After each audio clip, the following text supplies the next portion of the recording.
రేపు గురువారం రోజున పచ్చకర్పూరంతో ఇలా చేయండి. కర్పూరంతో ఇలా చేస్తే చాలండి, మీ సుడి తిరిగిపోతుంది, అద్భుతమైన ఫలితాలు వస్తాయి. అలానే కాకుండా ఏంటంటే గనక కర్పూరంతో ఈ విధంగా చేయటం వల్ల అయితే మీ జీవితమే మారిపోతుందని చెప్పొచ్చు. కష్టాలు, కన్నీళ్లు, బాధలన్నీ కూడా పోతాయి. అద్భుతమైన ఫలితాలతో ఏంటంటే మీరు పట్టిందల్లా బంగారం అవుతుంది. మంచి ఫలితాలను చూడటానికి అవకాశం ఉంటుంది. కాబట్టి కర్పూరంతో ఈ విధంగా ఏంటంటే పరిహారం చేయండి. ఇది కూడా ఏంటంటే గనక రహస్యంగా చేసుకుంటే చాలా మంచిదనమాట. కర్పూరం గురించి మనందరికీ తెలిసిందే కదా, కర్పూరం అద్భుతమైన ఫలితాలను తెచ్చిపెడుతుంది. ఈ పచ్చకర్పూరం కావచ్చు, నార్మల్ కర్పూరం కావచ్చు, దేవతలు, దేవుళ్ళు ఇష్టపడతారు. ఎందుకంటే అతీత వాసనను కలిగి ఉంటుంది, మంచి సువాసనను కలిగి ఉంటుంది. కాబట్టి కర్పూరంతో ఏది చేసుకున్నా కానీ మనకు బాగా కలిసి వస్తుందని చెప్పొచ్చు. అందుకే ఏంటంటేనండి, గురువారం పూట చక్కగా ఈ పరిహారం అనేది చేయండి, చేసేసి ఫలితం అనేది పొందండి. అసలు ఎలా చేయాలనేది తెలుసుకునే ముందు ఒక చిన్న రిక్వెస్ట్ అండి, వీడియోని పూర్తిగా చూడండి, నచ్చితే లైక్ చేయండి, కొత్తగా చూస్తున్నట్టయితే సబ్స్క్రైబ్ చేసుకోండి. నార్మల్గా ఏంటంటే కనుక శాస్త్రాల్లో కర్పూరం పరిహారానికి చాలా ప్రాధాన్యత ఇస్తారండి. ధనాన్ని తెచ్చి పెట్టుకోవాలన్నా సరే, మనకుండే కష్టాన్ని తీసేసుకోవాలన్నా సరే కర్పూరం అనేది కీలక పాత్ర పోషిస్తుంది. అంటే అద్భుతమైన ఫలితాలను ఇస్తుందన్నమాట. ఇక మనకు పరిహారం అనేది సిద్ధింపబడదు, ఫలితం అనేది రాదు అన్న సందేహం ఏముండదనమాట. ఖచ్చితంగా మనం చేసే పరిహారం తప్పక ఫలితం వస్తుంది కర్పూరంతో చేస్తే అన్నట్టుగా మనం బండ గుర్తు పెట్టుకోవాలన్నమాట. పచ్చకర్పూరం వెంకటేశ్వర స్వామికి ఇష్టం, అలానే దేవతలకు, దేవుళ్లకు కూడా చాలా ఇష్టం అనమాట. కాబట్టి మీ దగ్గర ఒకవేళ పచ్చకర్పూరం ఉంటే అది తీసుకొని ఈ పరిహారం చేయండి. ఒకవేళ అలా లేదండి, మా దగ్గర పచ్చకర్పూరం అనుకుంటే నార్మల్గా మన ఇంట్లో కర్పూర బిళ్ళలు ఎలాగో ఉంటూ ఉంటాయి కదా, అవి కూడా తీసుకొని చేయొచ్చు. కానీ పచ్చకర్పూరంతో చేస్తే ఎక్కువ ఫలితం వస్తుంది, నార్మల్గా కర్పూర బిళ్ళలతో చేస్తే కొంచెం తక్కువ అంటే ఫలితం అనేది వస్తుందన్నమాట. అందుకే పచ్చకర్పూరం ఒకవేళ లేకపోతే మీ ఇంటికి తెచ్చుకోండి. పచ్చకర్పూరం ఇంట్లో చిన్న అంగుళం ముక్కనైనా సరేనండి పెట్టుకోవాలి. అలా పెడితే ఏంటంటే కనుక మన ఇంట్లోకి దేవతలు ప్రవేశిస్తారని నమ్మకం. ముఖ్యంగా పచ్చకర్పూరం తెచ్చిన తర్వాత పూజ గదిలో పెడితే మాత్రం అలాంటి ఇంట్లో దేవతలు తిష్ట వేస్తారని మనకు పరిహార శాస్త్రాల్లోనే చెప్పబడుతుందన్నమాట. అందుకే మీ వీరిని బట్టి మీరేంటంటే కనుక పచ్చకర్పూరం తెచ్చుకొని ఒక చిన్న బాక్స్లో వేసేసి మీ పూజ గదిలోనే పెట్టుకోండి. అలా పెట్టుకొని ప్రతిదినం కూడా ఏంటంటే కనుక మీరు అంటే ముఖ్యంగా అండి, ప్రతిదినం అంటే మనం చేయలేం, కానీ నార్మల్గా అంటే మనకు తిదివార నక్షత్రాలు శుక్రవారం కావచ్చు, గురువారం కావచ్చు, ఇలాంటి రోజుల్లో ఏంటంటే పూజా కార్యక్రమం అయిపోయిన తర్వాత మనం హారతి ఇవ్వాలనుకుంటే చిటికెడంత పచ్చకర్పూరం తీసుకొని దానితో హారతి ఇచ్చినా మనం ఏంటంటే కనుక దైవానుగ్రహాన్ని పొందవచ్చు. లేదంటే కనుక ఇలా ఈ కర్పూర బిళ్ళలతోనైనా సరే మీరు చేసేసుకోండి, సరిపోతుంది. కర్పూరం అనేది అతీత శక్తిని కలిగి ఉంటుంది. కర్పూరంతో రహస్యంగా పరిహారాలు చేయటం వల్ల ఏంటంటే ఫలితాలను చూడగలుగుతాము, మనకుండే ఇబ్బంది అంతా కూడా పోగొట్టుకోగలుగుతాము. మనకు అనుకోకుండా కొన్ని బాధలు, కన్నీళ్లు మన జీవితంలో అంటే కీలక పాత్ర పోషిస్తూ ఉంటాయి కదా, అలాంటి వాటి నుంచి కూడా మనం బయటపడటానికి ఏంటంటే కర్పూరం అనేది ఉపయోగపడుతుందన్నమాట. ఒక రకంగా చెప్పాలంటే కనుక కర్పూరం ఏంటంటేనండి మనకు చాలా మంచి రిజల్ట్ని తెచ్చిపెడుతుందన్నమాట. కానీ ఇతరులతో పంచుకోకుండా, ఇతరులతో చెప్పుకోకుండా కర్పూరంతో పరిహారం చేయాలన్నమాట. అందుకే కర్పూరాన్ని ఈ 4 చోట్లలో పెట్టుకోండి. 4 చోట్లలో పెట్టుకోవడం వల్ల 4 వైపుల నుంచి కూడా ధనం వస్తుంది, ఐశ్వర్యం లభిస్తుంది, ఆర్థికంగా బాగుంటుంది, అన్ని విధాలుగా కూడా మనకు బాగా కలిసి రావడానికి అవకాశం ఉంటుంది, దైవానుగ్రహం కలుగుతుంది, మనసుడి తిరిగిపోతుందని చెప్పొచ్చు. అందుకే మీరు కర్పూరం అనేది ఈ విధంగా వాడుకోండి. ఒకవేళ పచ్చకర్పూరం ఉంటే తీసుకోండి, లేకపోతే నార్మల్ కర్పూర బిళ్ళలు 5 తీసుకుని పరిహారం చేసుకోండి. ముందుగా ఏంటంటే కనుకనండి మీరు మీ పూజ గదిలో కర్పూరాన్ని పెట్టుకోండి. కర్పూరం పెట్టేటప్పుడు ఏంటంటేనండి ప్రతి నిత్యం కూడండి మనము అంటే ఒక బాక్స్లో వేసి పెట్టుకున్నా, లేదంటే కనుక ఒక కవర్లో పెట్టినా మనము ప్రతిదినం కూడా దాన్ని తీస్తూ ఉండాలి, చూస్తూ ఉండాలి. అలాంటప్పుడు ఏంటంటే కనుక ఇంకా ఆ వాసన గుప్పునని మనకు కొడుతూ ఉంటుంది. అలా కొట్టినప్పుడు మంచి ఫలితాలను మనం చూసే అవకాశం ఉంటుందన్నమాట. అందుకే పచ్చకర్పూరాన్ని పూజ గదిలో పెట్టండి. అలా పెడితే దైవానుగ్రహం కూడా కలుగుతుంది. ఇక ఆ తర్వాత పచ్చకర్పూరం ఏంటంటే కనుక మీరు అంటే డబ్బు, బంగారం దాచుకుంటారు కదా బీరువాలు, అలాంటి దగ్గర ఏంటంటే కనుక కొంచెం పచ్చకర్పూరం పొడిని ఆ నోట్ల మీద చల్లుతూ ఉండండి. అలా చల్లటం వల్ల ఏంటంటే కనుక లెక్క పెట్టేటప్పుడు మంచి వాసన వస్తుంది. అలా డబ్బు మీద పెట్టడం వల్ల, డబ్బు దగ్గర చల్లటం వల్ల ఏంటంటే కనుక లక్ష్మీదేవి మన ఇంట్లో నుంచి అస్సలు కూడా అడుగు తీసి అడుగు వేయదు, మన ఇంట్లోనే ఉంటుంది, మన ఇంట్లో పీట వేసుకుని కూర్చుంటుంది, ఐశ్వర్యంతో పాటు మంచి అభివృద్ధి కూడా ఇస్తుందని చెప్పొచ్చు. ఇలా ఇది మంచి వాసన కలిగి ఉంటుంది. కాబట్టి మంచి వాసన వచ్చే దగ్గర ఖచ్చితంగా లక్ష్మీదేవి ఉంటుంది.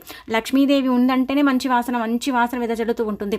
కర్పూరం పొడి కూడా అలాగే, మనం ఒక్కరోజు చల్లితే అదేంటంటే కనుక వారం రోజులు మనకు అంటే వాసన ఇస్తూనే ఉంటుందన్నమాట. అంత బాగా ఉపయోగపడుతుందండి. కాబట్టి ఇలా మీరు ధనం దాచే చోట ఈ విధంగా ఏంటంటే కనుక కర్పూరం పొడిని చల్లుకోండి, సరిపోతుంది. చాలా మంచి రిజల్ట్ ఉంటుంది. డబ్బు అనేది వృధా ఖర్చులు తగ్గడానికి అవకాశం ఉంటుందన్నమాట. ఒకటి పూజ గదిలో పెట్టడం, రెండోది ఏంటంటే కనుక మనము బీరువా దగ్గర చల్లటం, ఆ తర్వాత మూడోది వచ్చేసి ఏంటంటే కనుక అంటే మన బెడ్రూమ్లో పెట్టుకోవాలి. బెడ్రూమ్లో ఎలా పెట్టాలంటే కనుక దీంట్లో మన గిన్నెల్లో అలా వేసి పెట్టకూడదండి.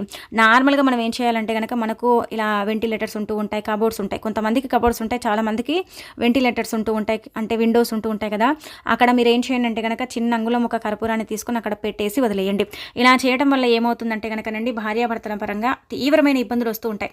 నువ్వెంత నేనెంత అన్నట్టుగా గొడవలు పడతారు, పట్టించుకోరు, ఒకరినొకరు అసలు కూడా అంటే అర్థం చేసుకోరు, ఇబ్బందులు వస్తూ ఉంటాయి కదా. అలాంటి వాళ్ళకి ఆ ఇబ్బందులు అనేవి రాకుండా ఉండటానికి ఈ కర్పూరం అనేది ఉపయోగపడుతుంది. ఇది గాలికి తొందరగా ఆరిపోతుంది కాబట్టి చూసుకొని తీస్తూ ఉండండి, పెడుతూ ఉండండి. ఒకవేళ ఈ కర్పూరం పెట్టలేమండి అనుకుంటారు కదండి మీరు, అలాంటప్పుడు మీరు ఏం చేయండి అంటే కనుక, మీ ఇంట్లో నార్మల్ కర్పూర బిళ్ళలు ఉంటాయి కదా, అవి ఒక 5 తీసుకొని ఏంటంటే కనుక, భర్త మారాలి, భర్త బాగుండాలి, మనం అర్థం చేసుకోవాలి, మా జీవితం అంటే బాగా సాగాలి, మేమిద్దరం కలిసిమెలిసి ఉండాలి అనేసి సంకల్పం చెప్పుకొని 5 కర్పూర బిళ్ళలు ఆ విండో దగ్గర పెట్టండి. వీటిని కూడా బాక్స్లో వేసి పెట్టుకోవచ్చు, ఏం కాదు. కానీ గాలికి వదిలేయటం వల్ల, గాలికి అంటే పెట్టడం వల్ల అయితే ఇంకా ఫలితం అనేది ఉంటుంది. ఏదైతే చెడు ఉంటుందో అది వెళ్ళిపోతుంది. నెగిటివ్గా అంటే ఒక్కొక్కసారి మన భర్త ప్రవర్తించినప్పుడు కావచ్చు, మన పూజ గదిలో చెడు ఎంతో కొంత అంటే ఇలా పూజ గదిలో అంటే చెడు ఉంటుంది.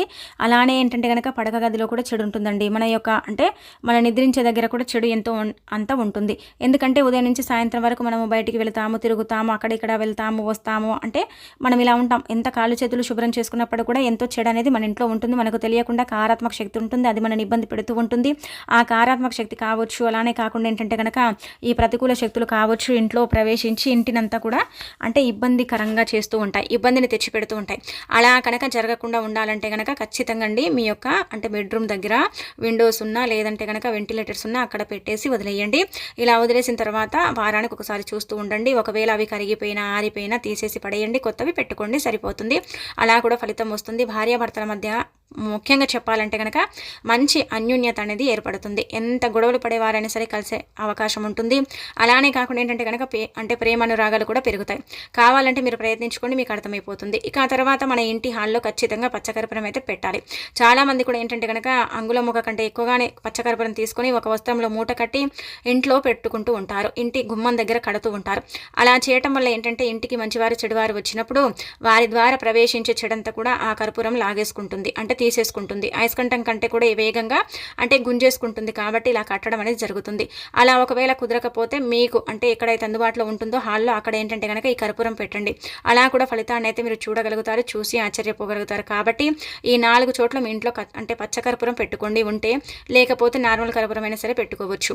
అంటే పూజ గది, అలానే బీరువా, అలాగే వచ్చేసి ఏంటంటే కనుక పడక గది, అలానే మన హాల్ అండి. ఇలా ఈ విధంగా మీరు పచ్చకర్పూరం పెట్టడం వల్ల 4 వైపుల నుంచి కూడా ధనం అనేది వస్తుంది. మనకుండే ఇబ్బందులు పోతాయి, మన కష్టాలు తీరుతాయి, మనకు అంతా కూడా బాగుండటానికి అవకాశం ఉంటుంది, ఇంటి పరంగా బాగుంటుంది, దైవానుగ్రహం కలుగుతుంది, అలానే భార్యాభర్తల బంధం బలపడుతుంది, మన ఇంటికి వచ్చే చెడంతా కూడా వెళ్ళిపోతుంది అనమాట. ఇలా ఎన్ని విధాలుగా కూడా మనకు ఏంటంటేనండి చక్కగా ఫలితాలు ఉంటాయి అని చెప్పొచ్చు. కాబట్టి మీరు ప్రయత్నించుకోండి, ప్రయత్నించేసి ఫలితం అనేది పొందండి. అలానే మీకుండే ఇబ్బంది అంతా కూడా పోగొట్టుకోండి, లక్ష్మీదేవి అనుగ్రహాన్ని కలిగించుకోండి. పచ్చకర్పూరం ఏంటంటే కనుక దేవతకు దేవుళ్ళకి ఇష్టం కాబట్టి శుక్రవారం పూజ చేసిన తర్వాత పచ్చకర్పూరాన్ని చేతితో తీసుకుని కొంచెం అంత మెదిపేసి ఏంటంటే కనుక లక్ష్మీదేవి పటం ముందు చల్లాలి. అలా చల్లటం వల్ల ఆ వాసనకు ఆ తల్లి ఎక్కడున్నా సరే పరుగున మన ఇంటికి వచ్చి కూర్చుంటుంది, మనకు ఐశ్వర్యం ఇస్తుంది, అలానే అభివృద్ధిని కూడా మనకు అంటే సమకూరుస్తుందని చెప్పొచ్చు. అందుకే ఇలా పచ్చకర్పూరంతో ఈ విధంగా మీరు ఏంటంటే పరిహారం చేయండి. ఇక అలానే కాకుండా ఏంటంటే కనుక ఈ 4 చెట్ల పెట్టడం వల్ల మనమైతే లాభాలను చూడగలుగుతాం. ఆ తర్వాత మీరు పర్సులో కూడా పెట్టుకోవచ్చండి. పచ్చకర్పూరం చిన్న ముక్క అండి, చాలా చిన్న ముక్క. ఏంటంటే కనుక పర్సులో పెట్టడం వల్ల పర్సు నిరంతరం డబ్బుతో ఉంటుంది, లక్ష్మీదేవి మన వెంటే ఉంటుంది, మనకు ఐశ్వర్యంతో పాటు అభివృద్ధిని కూడా ఇస్తూ ఉంటుందన్నమాట. అందుకే చాలామంది కూడా ఏంటంటే కనుక పచ్చకర్పూరాన్ని పర్సులో పెడుతూ ఉంటారు.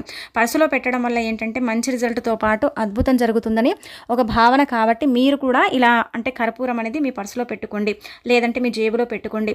ఇంట్లో నుంచి బయటికి వెళ్ళేటప్పుడు మీరు ఏంటంటే కనుక కొంచెం పచ్చకర్పూరం తీసుకుని చేతితో మెదిపేసి అదంతా కూడా చేతులకు రాసుకొని వెళ్ళండి. అంటే ఇంటర్వ్యూకి వెళ్తున్నట్టయితే, ముఖ్యమైన పనుల కోసం వెళ్తున్నట్టయితే, లేదంటే కనుక మంచి పని కోసం, మంచి కార్యాల కోసం వెళ్తున్నట్టయితే ఈ విధంగా చేయండి. అలా వెళ్ళటం వల్ల ఏంటంటే కనుక దైవానుగ్రహం మన వెంటే ఉంటుంది.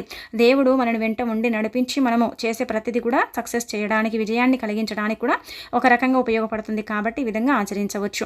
ఇక ఆ తర్వాత కర్పూరాన్ని ఏంటంటే కనుక నీటిలో వేసుకుని స్నానం చేయడం వల్ల కూడా అండి అనేక రకాల సమస్యల నుంచి మనం బయటపడగలుగుతాం. అన్ని విధాలుగా కూడా బాగా కలిసి వచ్చేలాగా చేసుకోగలుగుతాం. బిచ్చగాడు సైతం కుబేరుడు అవుతాడు. ఇలా ఏంటంటే వారం రోజులు కంటిన్యూగా ఎవరైతే ఇలా కర్పూరాన్ని తీసుకొని ఏంటంటే కనుక చేతితో మెదిపేసి ఆ తర్వాత స్నానం చేసే నీటిలో వేసుకొని చేస్తే మాత్రం అద్భుతం జరుగుతుంది. మనకు పట్టిన పీడలతో పాటు అనేక రకాల దరిద్రాలు పోతాయి. మన జీవితంలో మనకు బాధలు, కష్టాలు, కన్నీళ్లు ఉంటూ ఉంటాయి కదా, వాటి నుంచి కూడా విముక్తి కలుగుతుంది. కానీ ఒకటేసారి ఫలితం వస్తుందని కాదు, మెల్లిమెల్లిగా ఫలితం వస్తుంది. ఒకవేళ కర్పూరం వేసుకోవటం ఇష్టం లేకపోతే కర్పూరం ఆయిల్ అని మనకు ఏంటంటే బజార్లో దొరుకుతూ ఉంటుందండి. అది కూడా తెచ్చుకొని ఒక 5-6 చుక్కల కర్పూరం ఆయిల్ అనేది నీళ్ళల్లో కలుపుకొని కూడా స్నానం చేయొచ్చు.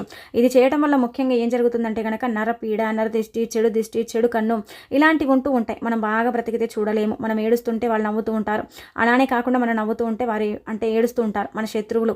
ఒక రకంగా చెప్పాలంటే కనుక మనని ఇబ్బంది పెట్టేవారని చెప్పొచ్చు. కాబట్టి అలాంటి ఇబ్బందులు లేకుండా చక్కగా ఉండటానికి, మీ జీవితం మారటానికి, మీరు పట్టిందల్లా బంగారం కావటానికి, మీ జీవితంలో ఉండే కొన్ని రకాల కష్టాలతో పాటు అనేక రకాల సమస్యలు పోవటానికి ఉపయోగపడే పరిహారం. కాబట్టి స్నానం చేసే నీటిలో ఏంటంటే కనుక కర్పూరం పొడిని కలుపుకొని స్నానం చేయండి. అలా స్నానం చేయటం వల్ల మీ సుడి తిరగటంతో పాటు మీకైతే అద్భుతం జరుగుతుందని చెప్పొచ్చు. ఇలా ఈ విధంగా ప్రయత్నించడం వల్ల అయితే మీకు మంచి రిజల్ట్ అనేది వస్తుందన్నమాట. కర్పూరం అనేది అతీత శక్తితో పాటు ఏంటంటే కనుకనండి చాలా పవిత్రతను కలిగి ఉంటుందన్నమాట. కర్పూరమే కదా అనుకుంటాం, కానీ కర్పూరం అనేది వెలిగించగానే ఒక తెలియని మంచి వాసన అంటే వెదజల్లుతూ ఉంటుందన్నమాట. ఈ వాసన వల్ల మన మైండ్ అనేది ఫ్రెష్ అయిపోతుంది, మనకు హ్యాపీనెస్ అనేది వస్తుంది. మన ఇంట్లో మనం వెలిగించుకోవటం వల్ల ఇలా మనకు అద్భుతం కూడా జరుగుతుందని చెప్పొచ్చు. అందుకే మీరు ముఖ్యంగా దీనికంటూ తిదివార నక్షత్రం, ఆహార నియమాలంటూ ఏమి లేవండి. ఎప్పుడైనా సరేనండి మీరు కర్పూరాన్ని తెచ్చేసుకొని ఈ విధంగా ఆచరించుకోండి. ముఖ్యంగా గురువారం చేసుకుంటే చాలా మంచిది. కుదిరితే గురువారం, కుదరకపోతే శుక్రవారం, లేకపోతే వదిలేసుకోండి. కానీ 2 రోజుల్లోనే చేసుకోండి. 2 రోజుల్లోనే ఫలితం మీరు చూడగలుగుతారు, అంటే ఫలితాన్ని మీరు పొందగలుగుతారు. ఇలా ఏంటంటే కనుక కర్పూరం పెట్టడం వల్ల అయితే మంచి లాభాలు ఉంటాయి, మంచి ఫలితాలు కూడా వస్తాయని చెప్పొచ్చు. ఇక అలానే కాకుండా మన ఇంట్లో పిల్లలు ఉంటూ ఉంటారండి. చిన్న పిల్లలు ఎక్కువగా ఇబ్బంది పెడతారు, మానం చేస్తారు, అన్నం తినరు. అబ్బా, పిల్లల పరంగా ఏంటంటే కనుక చాలా అలసిపోతూ ఉంటాం, పిల్లల పరంగా చాలా సఫర్ అయిపోతూ ఉంటాం. మా పిల్లలకు చీటికి మాటికి దిష్టి తాకుతూ ఉంటుంది, మా పిల్లలు మమ్మల్ని ఇబ్బంది పెడుతూ ఉంటారు, పిల్లల పరంగా ఏంటంటే కనుక మేము అలసిపోయామండి అని బాధపడిపోతూ ఉంటారు కదా. అలాంటి వాళ్ళు ఏంటంటే కనుకనండి కర్పూరం అనేది ఉంటుంది కదండి, కర్పూర బిళ్ళలు ఉపయోగించాలి. పచ్చ కర్పూరం దీనికి అవసరం లేదనమాట. నార్మల్గా కర్పూర బిళ్ళల్ని ఉపయోగించుకొని ఇప్పుడు చెప్పే విధంగా ఈ పరిహారం చేసుకోండి, సరిపోతుంది. చాలా మంచి రిజల్ట్ వస్తుందన్నమాట. పిల్లల పరంగానే కాదు, పెద్దవారి పరంగా కూడా చేయొచ్చు. ఒక రకంగా చెప్పాలంటే కనుక దిష్టిని తొలగించటం అంటారు. అంటే కర్పూరంతో చేస్తే దిష్టి పోతుందా అంటే కనుక 100% పోతుంది.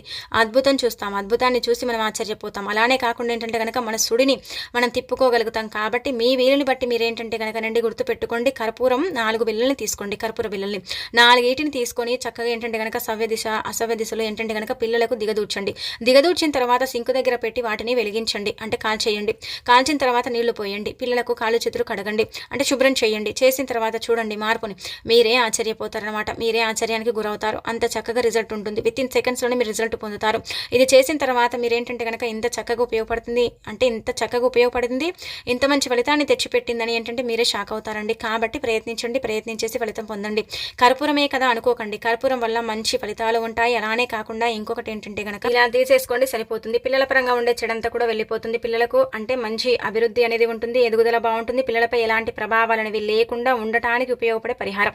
4 కర్పూర బిళ్ళలన్నీ తీసుకున్నామా, తిప్పామా, కాల్చామా, అక్కడ పడేసామా, ఆ పిల్లలకు కాళ్ళు చేతులు శుభ్రం చేసామా, అంతే అన్నమాట. ఆ ఫలితాన్ని మనం చూసి ఆశ్చర్యపోవటం అనేది జరుగుతుంది. కాబట్టి ప్రయత్నించండి.